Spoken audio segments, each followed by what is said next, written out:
Hola a todos, bienvenidos a este análisis. Hoy vamos a meternos de lleno en un quiebre histórico que es francamente fascinante. Vamos a desmenuzar cómo la caída económica global de la década de 1930, la famosa Gran Depresión, no solo golpeó las finanzas sino que transformó por completo y para siempre la política en América Latina. Así que preparémonos para ver cómo cambiaron las reglas del juego. Para arrancar, quiero que mantengamos esta pregunta en la cabeza. ¿Cómo es posible que una crisis que reventó en Wall Street terminara reescribiendo el ADN político de todo un continente? Porque, estamos hablando de un cambio monumental. Pasamos de tener una región dominada casi exclusivamente por viejas oligarquías terratenientes a ver nacer estados modernos y fuertemente intervencionistas. No fue un cambio sutil, para nada. Fue un giro radical en cómo funcionaban y se gobernaban nuestras sociedades. Sección 1. La crisis del modelo oligárquico. Para entender este salto tan masivo, primero tenemos que armar el escenario. ¿Cuál era la realidad justo antes de que todo se viniera abajo en 1930? Entonces el punto crucial es este contraste histórico. Antes de la crisis, todo el poder lo tenían las oligarquías. Económicamente seguían al pie de la letra el liberalismo clásico, apostando por lo que las fuentes llaman un crecimiento hacia afuera, o sea, exportar materias primas y listo.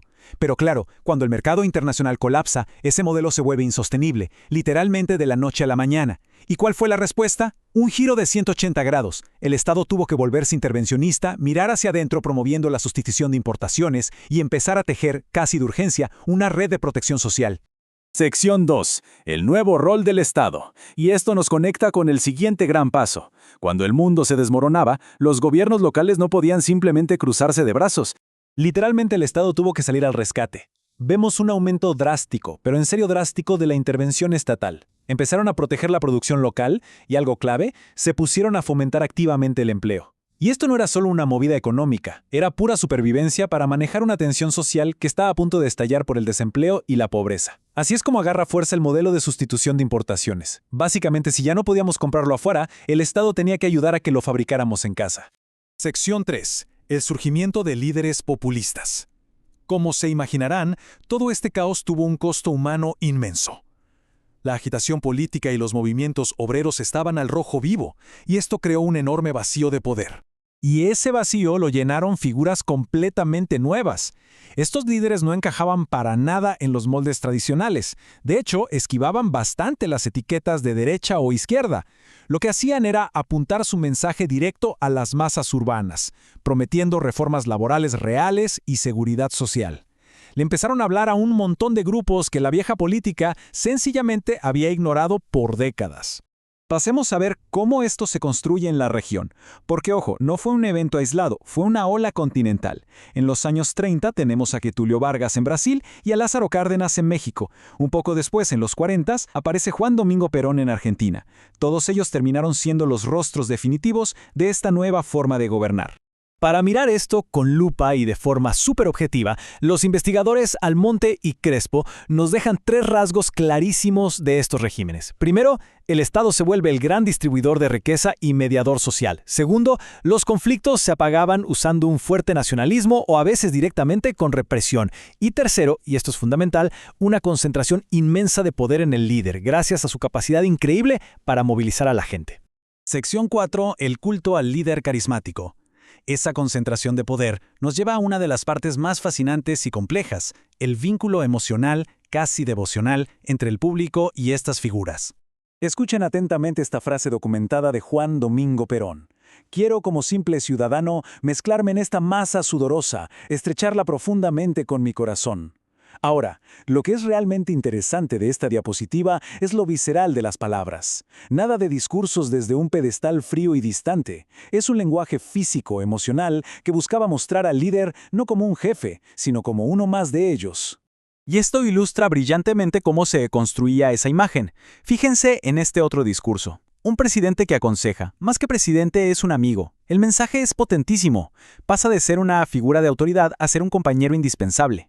Y al decir que la verdadera democracia es hacer solamente lo que el pueblo quiere, el líder se autoposiciona como la única voz legítima de ese pueblo. Pero bueno, la historia es compleja y los académicos coinciden en algo. Si bien estos movimientos sirvieron como válvulas de escape durante una crisis brutal, una vez en el poder, tendían a centralizar todo y mostraban bastante poco interés en la democracia liberal tradicional. Esto llegaba a todos los rincones de la sociedad. Un ejemplo histórico súper concreto de esto es el libro escolar Alelí, usado en Argentina en 1954, que estaba diseñado específicamente para meter la narrativa del líder directamente en la educación primaria de los niños. Todo esto nos deja frente a una gran pregunta. Cuando el viejo modelo se derrumbó en la Gran Depresión, ¿por qué América Latina no avanzó hacia una democracia liberal plena y, en cambio, se volcó masivamente hacia estas fórmulas populistas? Sección 5. ¿Por qué triunfó el populismo?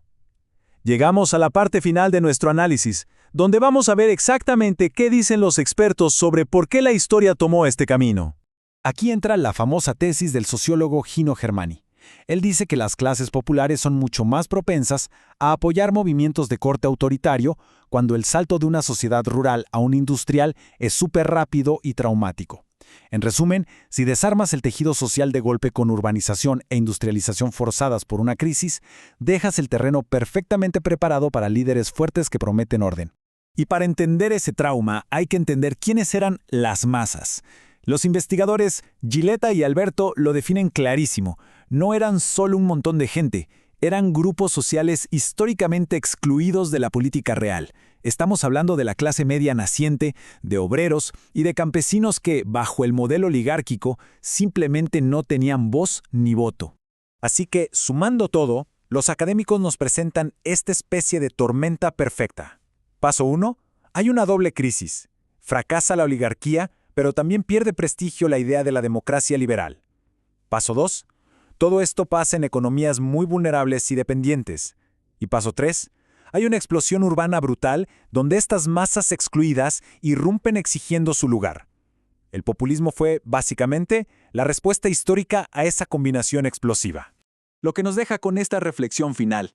Después de ver cómo la crisis de los años 30 lo cambió todo, ¿creen que el populismo realmente resolvió esa profunda crisis de representación integrando a los excluidos? ¿O será que solo creó una nueva dependencia hacia la figura del líder carismático?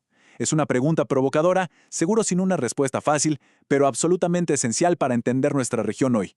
Ojalá este recorrido les haya dado una perspectiva mucho más clara sobre esta época. Gracias por acompañarnos y sigan cuestionando la historia.